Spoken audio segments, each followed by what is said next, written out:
So next up is Lukas Reiter, who's the Chief Technology Officer from Biognosys. So Biognosys is a company in the Zurich area that's focused on very focused on DIA and targeted proteomics and doing contract research. And so, and you're also familiar with, have heard of the Spectronaut software. So, Lukas was a former PhD student associated with the Aebersold group, and some of the tools actually that you've been using this week, like mProfit and like Mayu, for example, Lukas developed in a former life, but for the last few years he's been focused on very focused on Biognosys and doing what he's going to talk about is doing DIA from the industrial side and also a little bit about their software tools. So Lukas, please. Thank you.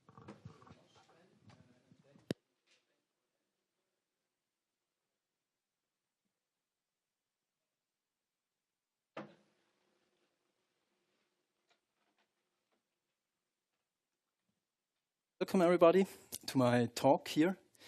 So I tried to compile the slides, always having the industrial perspective, and I will first introduce a bit what Biognosys is about and what we are doing. So we used to be a startup, and we are in 3 areas we are active. So we are doing R&D, so we have an R&D team where we develop workflows as well as software. Then we also do contract research. So we perform services, we measure samples for companies and people who are interested in doing projects, and especially people that are not well equipped with LTMS themselves. But then what we also do is we also sell integrated workflows or products for people who have their own LTMS platforms and would like to use our products and software. And from the contract research side, we are mainly doing 2 types of projects. So originally we started off with mostly doing targeted proteomics experiments, MRAM, PRM, but then later on we also started to use DIA for doing discovery types of experiments. And I also listed here some typical sample types we have in our laboratory. So it's often human, as you can imagine. And then here I've also listed a bit something about our typical customers. So there's no big surprise here. So we have pharma companies, biotech, life science in general, who are our customers. We served 8 out of the 10 biggest pharma companies in the world. And it's mostly industry because the price is relatively high. But we also have institutions and academic researchers who are our customers, and sometimes hospitals as well. And here I basically just took a screenshot from our webpage. These are the types of questions our customers often have. So this can be biomarker discovery questions or targeted convolution. So you would like to know the target of your drug, for instance. That's a very difficult question to answer, and proteomics can be used to answer this question. But there are also mechanism of action studies where you would like to know how your drug is what it does in the cell, for instance. And many other types of questions listed below. And then on our product side, so again, we have products for the 2 major types of experiments, targeted proteomics experiments as well as discovery type of experiments. And our customers here are slightly different. So we have a lot of proteomics people that use our products, but also pharma, biotech, and life science in general. And here it's probably quite an even split between academia and industry as well. So again, customers all over the world. And here you have listed the 4 major categories of products we are having. So for us, this interaction between the products and the contract research is extremely important because we get very valuable feedback from both sides. So for the development of our products, we get feedback on the usability from our contract research. We get obviously bug reports, which are extremely useful, also when we get them from our users. And we also get feature requests, of course, support for novel types of workflows. If we think this is an important enough workflow, we are going to support it. And the other way around, we can, of course, provide tailored solutions for our contract research. We can try to make this as efficient and robust as possible. And we can also implement our own novel workflows if we like to do that. And some historical perspective on the development of DIA at Biognosys specifically. So we were founded in 2008. And in 2011, for the very first time, we acquired some DIA data on a Q-Exactive instrument in Bremen on a demo instrument. And this was exactly during the time where in the lab of in the Ebersol laboratory, the targeted analysis of DIA was being developed. And shortly after, we started to evaluate this technology, whether we should use it for our target discovery experiments in our contract research. Then quite a bit later than the initial development started, this paper was published from the Ebersol laboratory, certainly a key paper in the DIA field. And so around 2013, we decided that this is going to be the technology that we are using for our contract research. And I'm going to show you a few slides of that. They are a little bit old, but I still thought it's important enough to show you here because it was a very important decision for us that we wanted to make very carefully. So to analyze DIA data, we developed our own software. It's called Spectronaut. It can be used to analyze DIA data. It's very quick to set up and easy to use. It's daily stress tested in our contract research, as I told you before. And there are free licenses available for academic researchers. You can check our webpage what the prerequisites are to qualify for getting a free license. And here is a feature list of Spectronaut, so you can see that it's a very comprehensive solution. It covers everything from scoring to normalization to interference correction to the statistical testing. And I will not go into too much detail here. I just want to say that so it's a comprehensive solution that is daily used in our business. So around 2011, when we had to make this decision whether we wanted to start using DIA in the lab, we designed this experiment here. So we wanted to have a quantitative experiment that is controlled to be able to check whether DIA is delivering what we want to have. And for this, we took a stable human cell line background, so a complex background matrix, and we spiked in roughly 11 pure proteins with known absolute amounts and in different concentrations as well as in different relative concentration differences. So it was here you can see the setup. It's relatively complex. We had 3 master mixes and we had 2 major subgroups.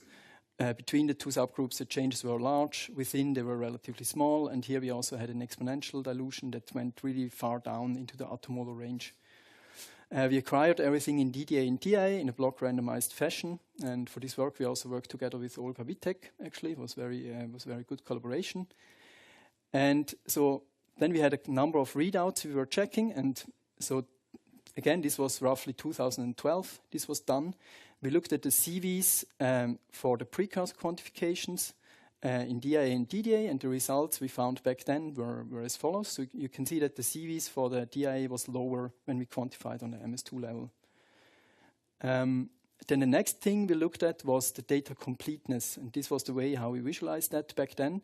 I have to say that for the DDA data, there was no MS1 alignment done back then. So this was relatively new, and we analyzed the data without MS1 alignment. So that's why I say this data is relatively old. But you can see that the DIA data was extremely reproducible. We could quantify almost all the precursors and all the runs. They are by far from the background matrix, right? So they are mostly coming from this stable background matrix, but still the reproducibility back then was really, really striking to us. And this is just another way of visualizing that. So you can have this matrix where you have the analyte times the runs, and you can see that these matrices are extremely full, or there are very few missing values in these matrices. So the conclusion for us back then was, based on these evaluation criteria I listed here, we also did more things. We also evaluated the candidate lists we got out of this experiment.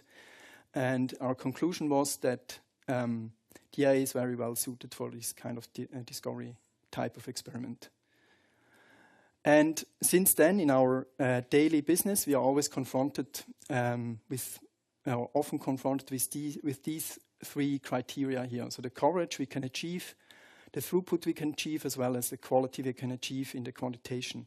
So our customers ask for all of those. Sometimes they want to have a little bit more of that and less of the other things, or the other way around. And of course, they also want to have all of this for the lowest possible price. That's implicit in this graph here. So I want to highlight these 3 criteria and always say a few words about how DIA can help in delivering a high quality for those 3 criteria. So in our lab, we are using, for quantitation, we are only using single-shot DR, meaning that every sample that we want to quantify is only shot a single time on the mass spectrometer, at least for the quantitation part. And so why would you like to have a high throughput?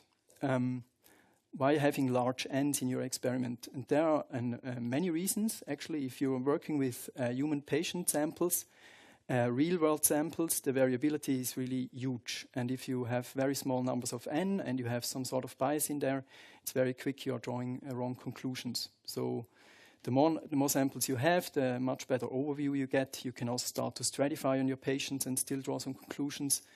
And it's much more powerful in detecting correlations. So this is the workflow depicted here that we are using. Very simple sample prep, 1 injection per sample. And so this is very simple and robust workflow.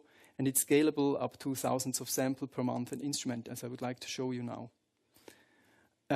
So we had the chance, so we want to have a valuable set of samples to test this hypothesis that we can go to a very high throughput and also to further develop this capacity to deliver it to our customers. And we got the chance to work with this set of samples from the Diogenes consortium. It's roughly 1,500 samples, patient plasma samples, and it's 4 different time points where these plasma samples were drawn. It's a baseline sample, and then 8 weeks after weight loss. The loss is gone here. And then after 6 months of weight maintenance, and then again after 1 year of weight maintenance.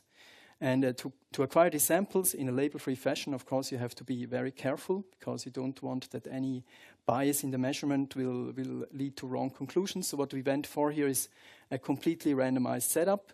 And down here, you can just see the control for that, basically, so for this randomized setup. On the x-axis is always the 96-well plate. We did all the sample prep in a 96-well format. And you can see that the samples are, over all these factors, are nicely randomized. So we went on with the whole project. And this is just a preliminary data analysis I would like to show you here. So this is the setup we were using. To get a sufficiently high throughput, we used 40-minute gradients on an LC that has a very small LC overhead. So the overall cycle time is 45 minutes here for every sample. And we had a capillary flow setup, slightly larger columns.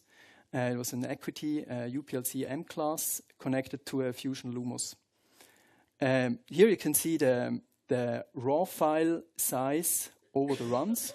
And all these little hiccups, they are planned transfer capillary cleans we performed every so and so many samples. And down here you can see the analysis, which was done in a single step in Spectronaut using a spectral library, peptide and protein FDR 1%. And in these samples, you can see that we had some outliers. Basically, these were samples where nothing was in, something went wrong in the sample prep. So with this high number of samples, it's usual that you will get this kind of fallouts. And here you can see the full matrix for quantitation. And so we also had QC samples spread across the plates, 4 of them, I think. And the median CVs across all of those, across all the plates and all the measurements, were 15%, which we were very satisfied with. So in conclusion, you can achieve a very high throughput. We could quantify roughly 500 proteins in non-depleted plasma, which is also was actually our goal, to be able to go above 500 proteins. And this was done with a preliminary spectral library. So when we use a better spectral library, we expect this to be around 600 proteins then. And yeah, so the throughput achieved was, I think you can say, thousands of samples, 1,500. And what was also very striking to us is that we could use a single column for this complete experiment. And plasma samples are not necessarily known to be easy samples. So this was very, very satisfying and was a very good result. So we can push the throughput very much using DIA. Now I would like to say a few words about coverage and quality, the other 2 dimensions I showed in this plot. And for this, I would like to show you some application we did, lung tissue profiling on a Q-Exactive HF. And it was actually 24 samples, 12 samples corresponding to healthy lung tissue from 12 different individuals, and then 12 cancerous samples from the same individuals. There were also 2 It was in a balanced fashion. There were 2 cancer subtypes in here, adenocarcinoma and squamous cell carcinoma. And we analyzed the data again with a spectral library here. Here you can see how we generated the spectral library. I don't go into detail here, but we spent quite a bit of time to make a project-specific deep spectral library. Really, this is not what we normally do, let's say, but we wanted to make a really good showcase here and see how far we could go. It was done on our Q-Executive HF. And then here is the DIA data acquisition. So we acquired the whole data set with 2-hour gradients. This means these are less than 3 days of measurement time. You can also see the method here that we used. Again, peptide and protein FDR 1%. And so the very first thing I looked at was I wanted to know how much blood content in these samples is. Since this is lung tissue, I would actually expect a relatively high blood content. And it is known from literature that lung samples actually give you quite a high number of protein identifications, which is a little bit counterintuitive because typically blood contamination in tissue leads to a reduced dynamic range, or it leads to you will not see as many proteins. But in this case, we could see that there is really a high blood content. Here is an estimate on that for the healthy tissue and the cancer tissue. But still, the dynamic range was very impressive. So 6 to 7 orders of magnitude dynamic range overall over the complete data set based on arbitrary units. So this is just arbitrary protein quantities where we summed up the precursors for every protein. So it has to be taken with a grain of salt, but it's still a very high dynamic range. We could quantify over 7,000 proteins cumulatively, and this is very interesting. So we could quantify 4,500 proteins in all 24 runs.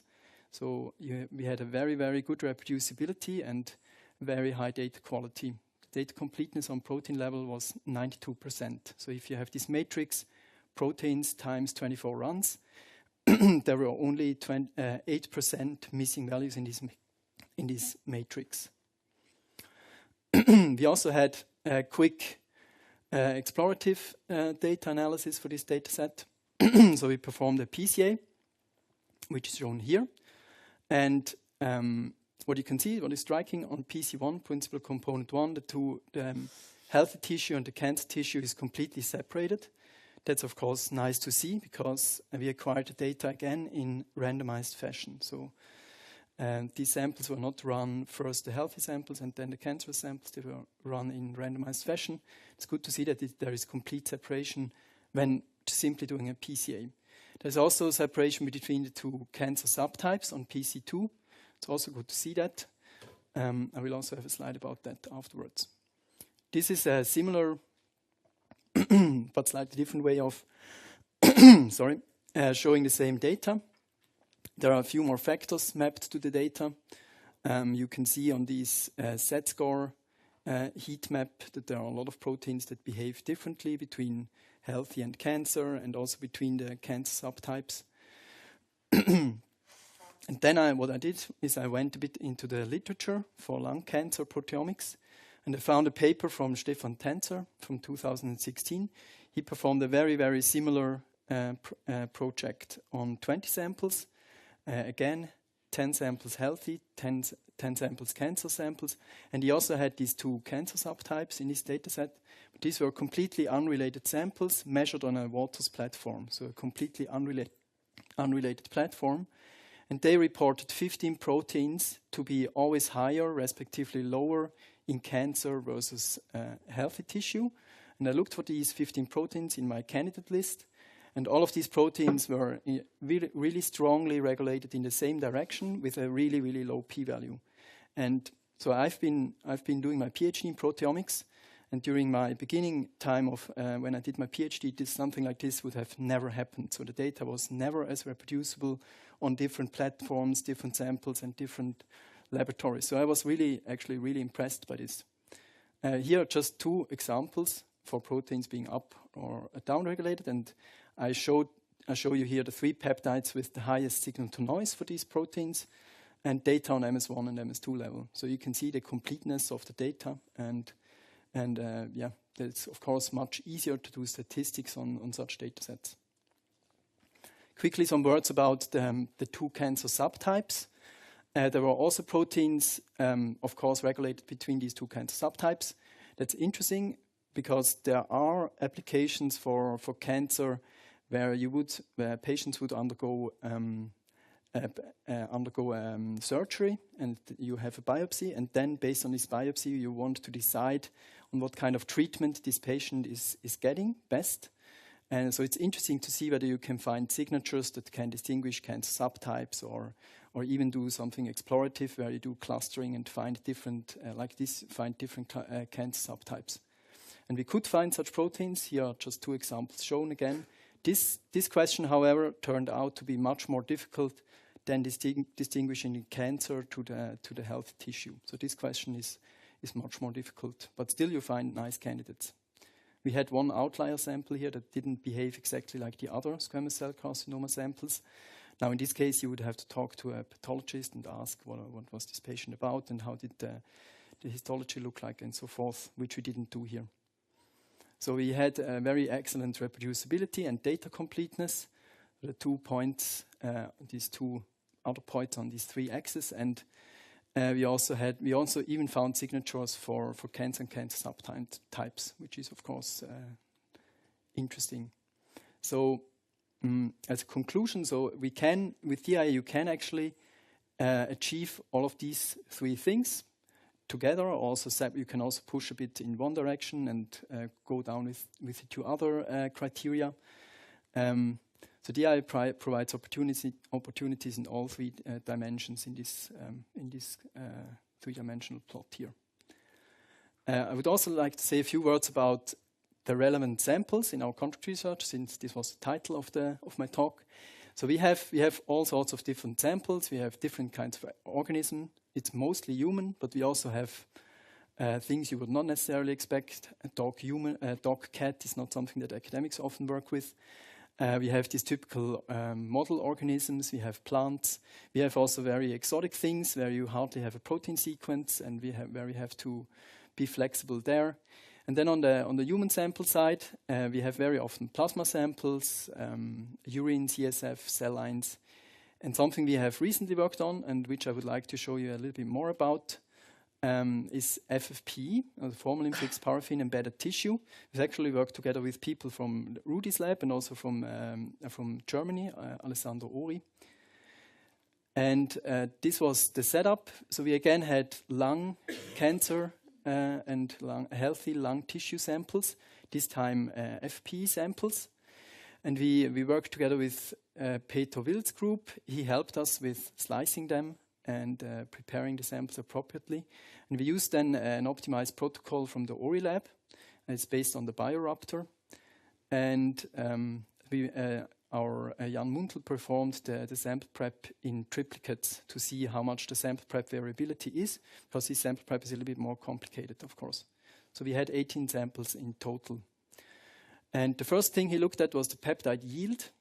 What he found was that the peptide yield varied quite a bit between different samples, actually, not necessarily. So the error bars are the different sample preps from the same sample. It's even different slices from the same sample, but between the samples, the peptide yield was quite varying, and this could be due to different wax content in the FFPE samples. We are not exactly sure why. So this is not necessarily something that is really bad, because you can measure your peptide concentration afterwards, and this is what we always do. So what you can see here is the variance across the different sample preps for the different samples. So we had a very low variance, which was a bit surprising.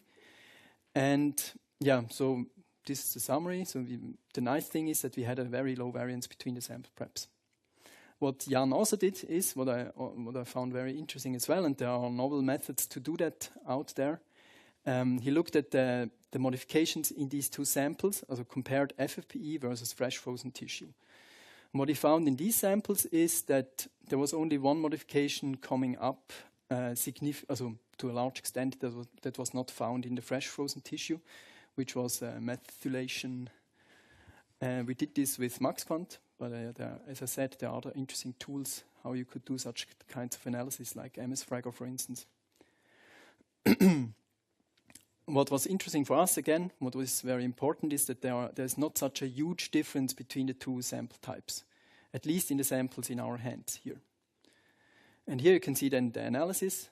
That's again the matrix of these 18 samples. It's nice to see that always the sample preps cluster together. That's not obvious, but it was the case. Again, healthy and cancer cluster together, and the two cancer, there were two squamous cell carcinomas. This was an adenocarcinoma. Again, these clustered together. That's always good to see that the experimental setup is represented in this kind of heat map.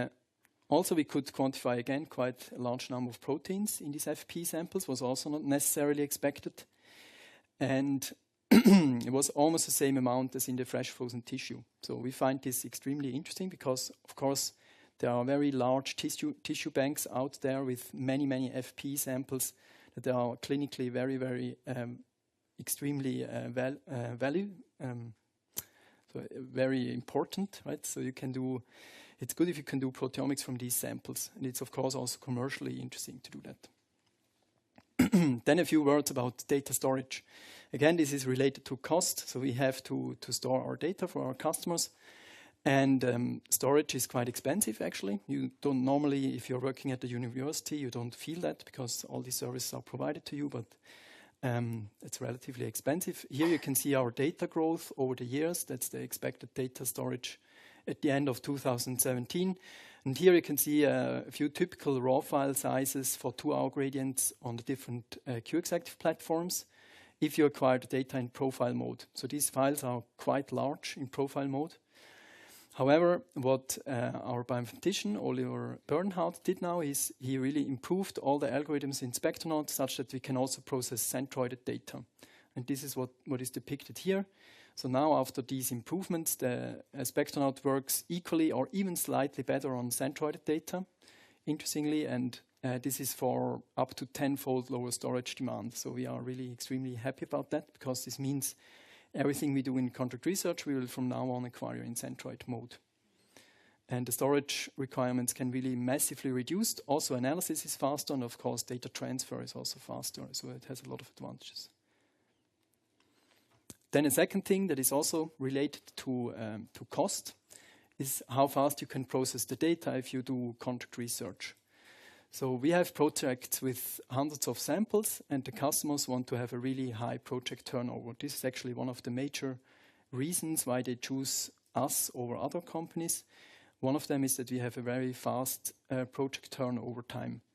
And this includes the measurement as well as the analysis and the reporting. So there's quite a lot of things we have to do. And here you can see an overview of a large data set. In this case, it's just a dummy data set. We basically searched our storage for all the HeLa runs that were 2 hours, and then we processed this with a very large spectral library in Spectronaut. And here you can see an overview of how much time is spent on which processes, but much more importantly, so such an analysis can be done within less than a day, and it needs only 42 gigabytes of RAM, or peak RAM. I think this number is now already down again. So on a classical workstation, you can process these data sets really large, and this of course means that we can reduce our cost. Some other aspect I would like to highlight, and that's actually related to when we start talking to our customers. I'm not doing that usually. I used to do this a bit in the beginning when I worked at Biognosys. But I know that we have customers typically have two different kinds of questions. Either they want their question is, I'm really interested in these few proteins, I've already looked at them and I want to quantify them in these and these samples. Or it's more along these lines, so I'm interested in everything, I would like to find new things, and I have this system that I would like to characterize. But sometimes some of the customers, they also have two of these questions at the same time, so for the same system. And then, of course, what DIA provides the opportunity is that you can do such hybrid experiments. So you can you can very well spike in peptides in a DIA run. You will never have a missing value there. You will always quantify it, and you have to take care of a few technical things, but you will be able to quantify them on absolute terms, and you can still do discovery besides that. We performed such an experiment in human plasma. So we have these kits. They cover roughly 200 plasma proteins. We spike them into plasma, measured it in DI analysis with Spectronaut. Spectronaut can analyze such hybrid data sets.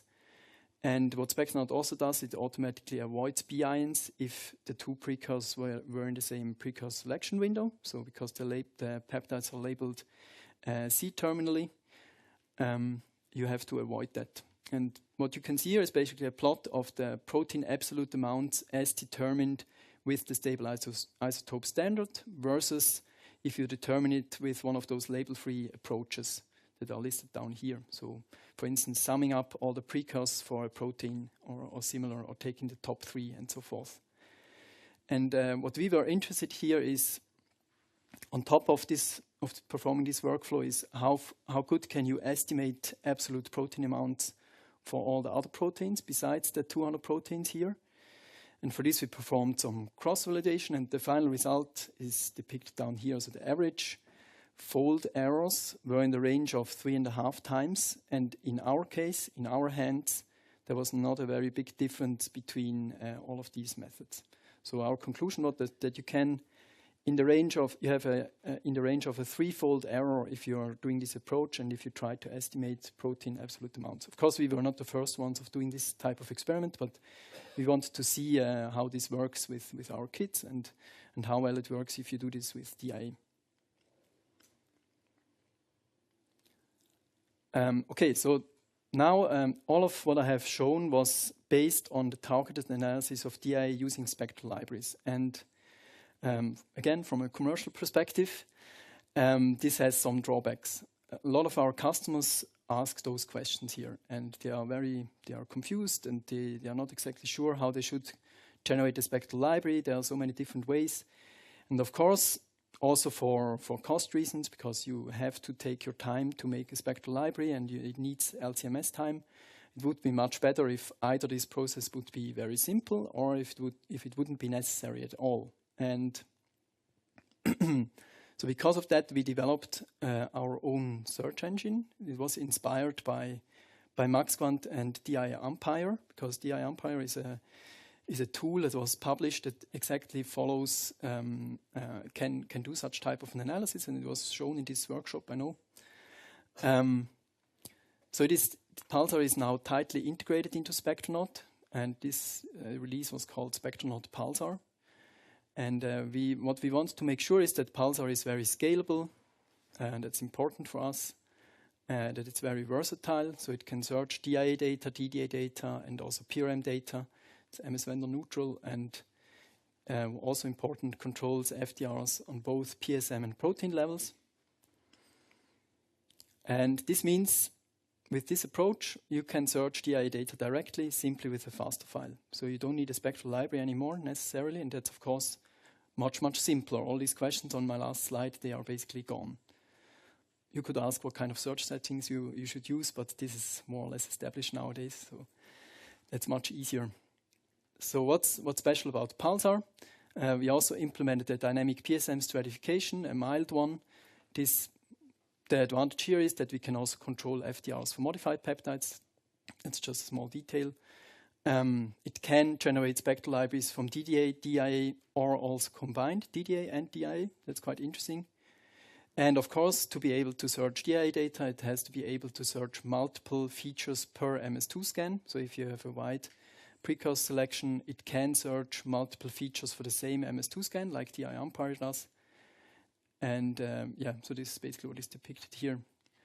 And now, of course, we did a lot of testing of Pulsar before we released it. One of the tests we did was actually on a DDA experiment we performed. This was a data set we acquired with varying precursor selection window sizes, going from, I think, 2 to roughly 15 Thomson selection size. And what Pulsar now does, like similar to DI Umpire or MaxQuant as well, it has a powerful feature detection, can detect all the MS1 features in these high-resolution MS1 scans, and then can search them one after another. And so here you can see the results. So I think it was from 0.5 or 0.2 Thomson precursor selection window up to 10 Thomson precursor selection window. And we performed the analysis 2 times, once just with a single search, like most of the search engines do, and then once with as many searches until you reach a certain limit where you don't identify anything anymore. and that's in orange. And so our conclusion here was, yeah, Pulsar can perform this type of search. It even has slight benefit for DDA data. Interestingly, the optimum in this case here was a 4 Thompson precursor selection window, which is a little bit larger than what is normally chosen. So it seems that this sweet spot is shifting a little bit once you put more effort into searching more of the MS1 features. And then again, so this is the dataset I have shown you before. So we reanalyzed this dataset now simply with a FASTA file. So we only had the human UniProt FASTA file and the FASTA file of the spike-in proteins we had. We just directly searched these 24 DIA runs with Spectronaut Pulsar. And here you can see all the details, basically. And so the first thing you can look at is, of course, you can look for the specific spike-in proteins and look for the profiles you see. And this is depicted here. So this would be a profile of a protein that was in this spike-in master mix that follows this dilution across the sample. So this is the theoretical relative quantities. And here you can see the actual experimental data. So don't be confused by these shifts here. It's a matter of visualizing the data. So it would actually align here if you would count. And then there are these two master mixes. So we could detect the right proteins with the right quantities in this dataset, and you can of course do this also a bit more quantitative, less qualitative. So you can do, because these were 8 samples, you can do all pairwise comparisons. These are 28 comparisons. It's always three replicates per sample. And you can also calculate the maximal number of proteins that could be found regulated, because it's just this number, 28 times the spike-in proteins.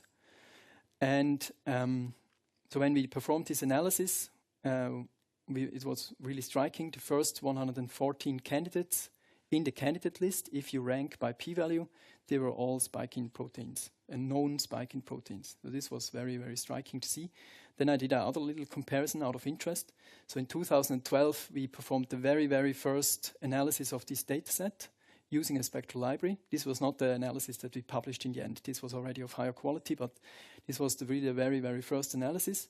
And you can see, just with better tools, exactly the same dataset, the analysis has become much, much, much better, and now even without a spectral library. So that was very impressive to see.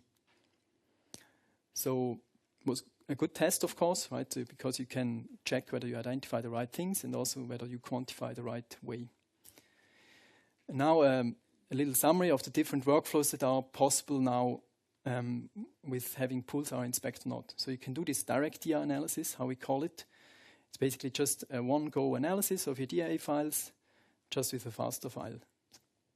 And the pros here are that it's very simple and straightforward. So it's really of commercial interest. There's no need for a spectral library. You can search ad hoc for modifications. And on the con side, typically you reach a lower maximal depth than when you use a spectral library. So when you use a very deep project-specific spectral library, if you put quite a bit of effort into it to have a very high spectral library, the depth reached now is still a bit lower as compared to that. And then also the computation time is a little bit higher. So for Spectronaut Pulsar, a rule of thumb is it takes similar amount of time to process the data as it takes time to acquire the data. And there's another very interesting workflow that is possible now, which is combination of DDA data plus DIA data to make a spectral library. And this you can do, of course, in different flavors, because you can take DDA data that was published, for instance. If you work in a system where very nice data sets have been published, you can simply download this data, search it together with your quantitative DIA data, make a spectral library, and analyze it then. This means you have both the benefits but no downsides. So you don't have additional measurement time for your spectral library. You will get probably quite a deep analysis if you really have high quality data. On the con side, it's again a bit more complicated workflow. So we didn't achieve what we wanted to, or not yet, let's say. And the computation time is also relatively high, depending on how large the data sets are. But it's certainly a very interesting workflow. And now you may ask, now what's really the difference between these two ways of analyzing the data? And I've done this here just for this one data set here on the Q-exactive HFX. So remember, we really put a lot of effort into making the spectral library. That was quite a lot of LCMS time. And now here is the comparison between the two types of analysis. You can see that the difference is actually not that large. And also, based on this bar plot, you can speculate, and that's also what we see, is that here you mostly quantify the high abundant proteins, the higher abundant proteins. But these are also the proteins that will give you good data for statistical analysis, and so they will have quite a lot of peptides per protein. They will have few missing values. As you can see here, right, it's very even. So you will definitely quantify the part that gives you better quality data. It's a little bit less, but the less I would not emphasize so much, actually. I was a little bit too fast, I think. So, as in conclusion, so DIA is used every day in our contract research for label-free quantitation. And customers, they like the data quality, they like the throughput, they like the coverage we can achieve. So we have good feedback for that. There are novel ways of analyzing data which simplify the workflow. And yeah, we are looking into maybe also using this in certain circumstances in our contract research. And Spectronaut is our workhorse. And then I would like to thank the whole team, the R&D team at Biognosys, and also the rest of the Biognosys team, of course. Yue Xuan, we had a lot of great collaborations with her at Thermo. And then many thanks to the Diogenes Consortium. It was really great that we could get access to these valuable samples. It was not easy actually to get them. And then Ting Huang and Olga Witek for collaborations on statistical work. And for the FFPE, Alessandro Ori and Joanna Kirkpatrick and Peter Will and Tianan Guo, who helped us really a lot with the sample prep protocols and getting these protocols to run. Then thank you for your attention. So now I have plenty of time for questions.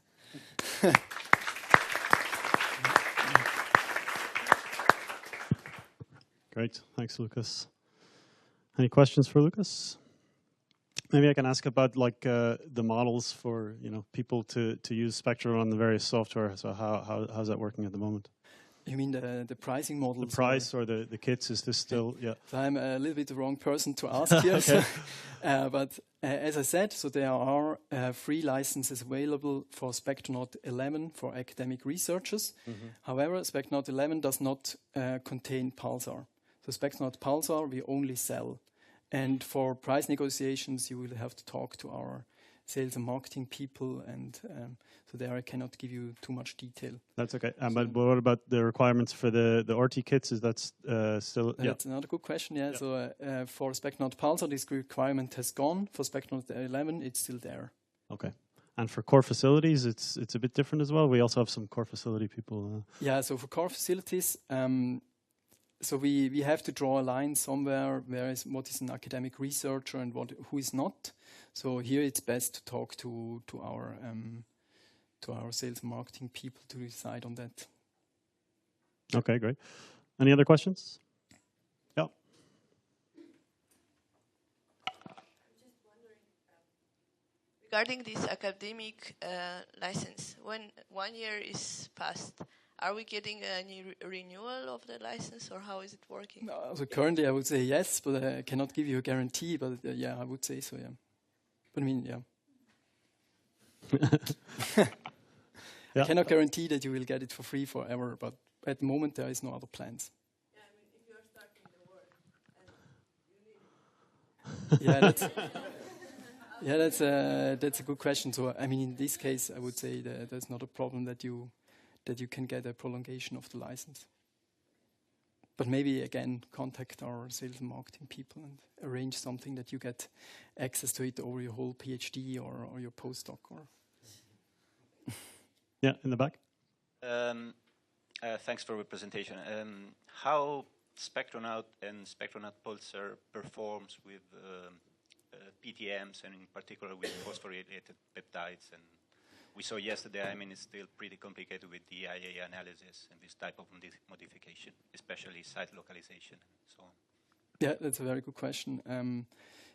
We actually performed a few phospho experiments in contract research using DIA, but we were really careful with certain aspects. So we used special methods for that to be on the safe side. So we used fast methods that have few windows.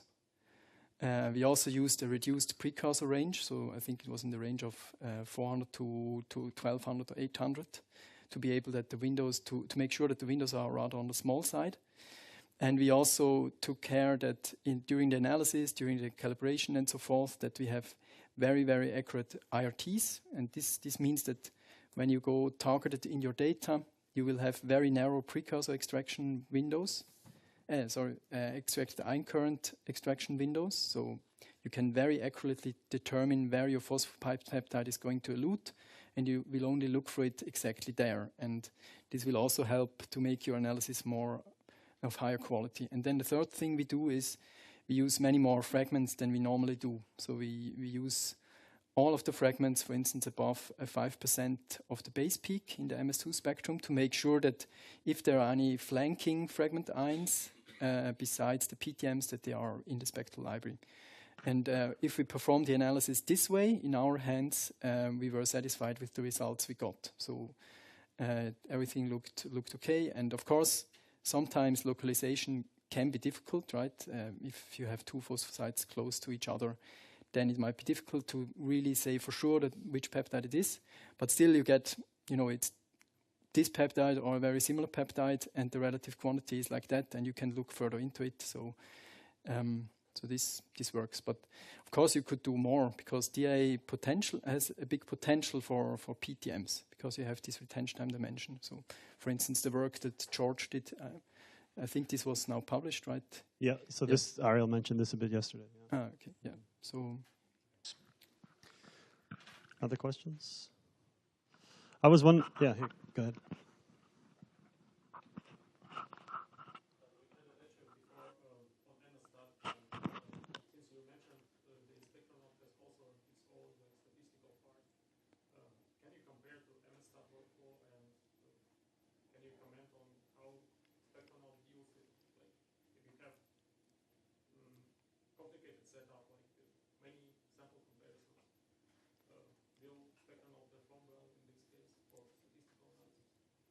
So and I cannot give you a comparison between the two. This we have not done directly. But in Spectronaut, we currently only have a very simple single statistical test implemented, which is a one-sample t-test. So it's very, very simple. It performs robust in our hands, but you could argue that maybe there are more powerful tests out there to use on data. So it's definitely a good way of having a first look at your data, but you can export it and then look at it in MSStats and do much more advanced things there. So, and I would say probably this question is also absolutely not easy to answer, because the data sets, different data sets look so extremely different. And for one data set, one strategy might be the best one, for another data set, another one. Unfortunately, that's a bit how it is. So you will probably not get around to try out a bit on your kind of data you have. What is the best way of analyzing it? But that's true also for DDA, so that's nothing specific to DIA. I was wondering, so you said Pulsar can make libraries from DA and DDA data together also, right? So Alexei also talked a bit about this, and I was wondering what your opinion is. So I think his suggestion was that so they're going to be like some overlap between the DIA and the DDA data in terms of what you get in the library, and some things that are unique. And his suggestion, I think, was that the DIA, the entries coming in from the DIA are going to be better for matching to the DIA data, and you should take the DIA and then sort of top it up with the DDA. Is that? Do you have an opinion about that, or? That's a very good idea, but we are not doing that at the moment. So we are doing it very, very simple. For instance, for the IRT, we just take the median across all the identifications. So we are not doing any sort of weighing in. That's why I said it's good if the DDA data and DIA data are somewhat homogeneous, not completely different chromatographic resin or. And the spectra, are these just the best scoring spectra, or do you sort of consensus? Or? So these are the best scoring spectra per run, and across those we have a way of building a consensus. Consensus, yeah. Okay. But also there's not a lot of weighing going on or anything like that. So there's probably some potential for improvement there, I would think. Definitely for the retention time, because there it makes really a lot of sense to weigh the retention time from the DIA runs a lot higher than from the DA runs. Jacek? And so for the relative quantification, are you also doing some feature selection to select these transitions that are more correlated to each other? And also for the alignment between each runs, are you trying to fill in some missing values using the Spectronaut? Okay, if I understand the first question correctly, then you're talking about which fragment ions are ultimately used for quantification. So, so we perform what we call interference correction. That's an algorithm we implemented. Unfortunately, we didn't publish it, but it's actually very simple. So what we do is we determine a consensus elution profile for a peptide based on MS1 and MS2 information. And then we build cross correlations for all the fragment ions and actually all the ions for the precursor as well to this consensus elution profile. We score that, and then you can look across the runs which fragment ions always have, or on average have, the worst scores to this consensus elution profile, and you can exclude them. And we, by default, Spectronaut is doing that. You can turn it off, but the dotted lines in the extracted ion currents, these are basically the ions that were excluded for quantitation because they had an interference. And then your second question, can you repeat that quickly? Are you filling in missing values somehow? Yeah, exactly. For the analysis I showed here, I performed absolutely no imputing or any form of DIA alignment or profiling. We have an algorithm implemented in Spectronaut, but by default we are not using that. And so I think there is also a lot more potential there because, like the tool of Hannes trick, so the idea to use the identifications from other runs and transfer them if they are very borderline limit of detection, there should be some potential there, and will probably improve the data quality further. So. Okay. Anything further? Bernd? Thank you for the talk. At the very beginning, you showed this serum sample experiment where you had a very, very steep gradient with 40 minutes, I think, was the gradient. So what was then your precursor mass range that you could cover with this very steep grading in order to get enough points over the peak shapes? So normally we do variable windows. This means since you are doing them variable, you are always able to cover a large precursor range, and the ones where the precursors are dense, they will still be relatively small.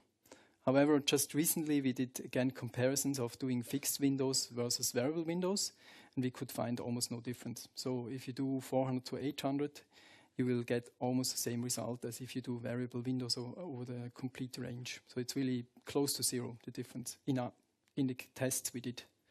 So in which sample did you do the test? The tests we performed not in plasma. In plasma? Not in plasma. Not in plasma. No. So I think but it was a complex sample, or? It was a complex sample, yeah. Okay, interesting. But in plasma, this is what we used. And of course, the Lumos is a relatively fast instrument, has relatively low overheads. And you could even go down much further. You can also go down to 30, 20 minutes, and you will still identify in the range of 200, 300 proteins. That's also possible.